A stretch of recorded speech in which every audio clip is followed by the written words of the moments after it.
இந்த வீடியோ சனிக்கிழமை ஞாயிற்றுக்கிழமை 2 நாள் வீடியோ வந்து நான் சேர்த்து போட்டிருக்கேன்.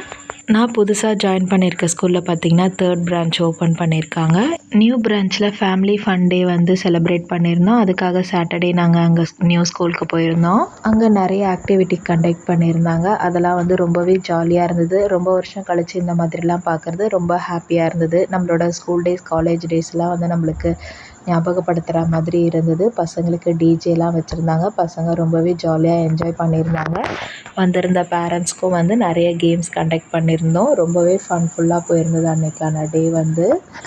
மேஜிக் ஷோலாம் அரேஞ்ச் பண்ணியிருந்தாங்க. அதுவுமே ரொம்ப நல்லா இருந்தது. ஃபைனலாக ப்ரோக்ராம் முடிஞ்ச உடனே என்னோட டீச்சர்ஸ் நாங்கள் எல்லோரும் சேர்ந்து ரொம்பவே ஜாலியாக டான்ஸ் ஆடியிருந்தோம் டிஜேக்கு.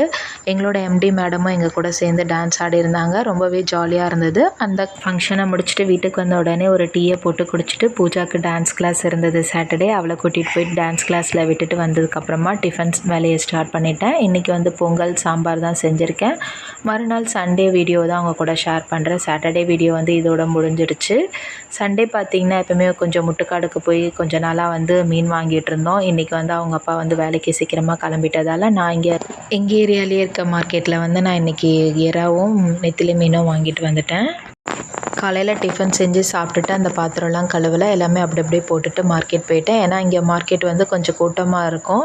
பசங்களை கொஞ்சம் ஹெல்ப் பண்ண சொல்லுவேன். சின்ன சின்ன வேலைகளை வாங்குவேன். பூஜாவை வந்து வீடை பெருக்க சொல்லியிருந்தேன். சமையலை முடிக்கிற கேப் என்னோடய பொண்ணை வந்து என் பையனுக்கு கொஞ்சம் சொல்லிக் கொடுக்க சொல்லியிருந்தேன். ஃப்ளாஷ் கார்டாக காமிச்சு வந்து கொஞ்சம் சொல்லிக் கொடுக்க சொல்லியிருந்தேன். அவங்க வந்து ஜாலியாக படிச்சுட்டு இருந்தாங்க.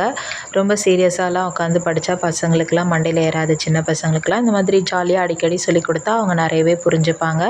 எனக்கு மாங்காய் போட்டு மீன் குழம்பு வைக்கிறது ரொம்ப பிடிக்கும். அந்த மாதிரி ஒரு பீஸ் எடுத்து வச்சுருவேன்.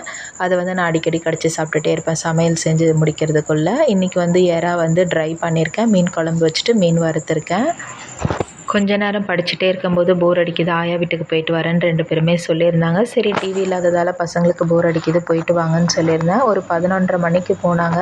நானும் சமையலை முடிச்சுட்டு எல்லா வேலையும் முடிச்சுட்டு குளிச்சுட்டு ரெடி ஆகிட்டேன் சாப்பிட்லான்ட்டு. 2 மணி ஆகியும் 2 பேருமே வரவே இல்லை. எனக்கு ரொம்ப பசியாக இருந்ததால் நான் சாப்பிட்டுட்டேன். குரல் 2-3 வாட்டி கொடுத்தோம், 2 பேருமே வரவே இல்லை. அப்புறம் பார்த்திங்கன்னா ஒரு 2 மணி போல் அவங்க பாட்டி வந்து 2 பேரும் தூங்கிட்டாங்கன்னு சொல்லியிருந்தாங்க. அதுக்கப்புறம் எழுந்து வந்து கிளம்பிட்டாங்க. சண்டே டான்ஸ் கிளாஸ்க்கு நான் கிளம்புற டைமில் தான் அவங்க அப்பா வந்திருந்தாங்க. அவங்களுக்கு சாப்பாடை போட்டுட்டு புகழுக்கும் பாலாத்தி கொடுத்துட்டு டான்ஸ் கிளாஸ் கிளம்பிட்டோம். கிளைமேட் வந்து அன்றைக்கி ரொம்பவே அப்படியே ரொம்ப அதிகமாக காற்றடிச்சு ஒரு மாதிரி இருந்தது. டான்ஸ் கிளாஸ் கேன்சல் ஆகிடும் தான் பார்த்தேன். ஆனால் கேன்சல் ஆகலை. மழை பெய்யாததால் காற்று மட்டும் கொஞ்சம் அதிகமாகவே இருந்தது அன்றைக்கி. முடிஞ்ச வரைக்கும் சண்டே கிளாஸில் வந்து அவங்கள விட்டுட்டு கூட்டிகிட்டு வர டைமில் வந்து வீட்டுக்கு தேவையானதெல்லாம் அந்த வாரத்துக்கு தேவையானதெல்லாம் கொஞ்சம் வாங்கி வச்சுப்பேன். கொஞ்சம் ஈஸியாக இருக்கும். இந்த வீடியோ உங்களுக்கு சேனலை சப்ஸ்கிரைப் பண்ணிக்கோங்க. தேங்க்யூ.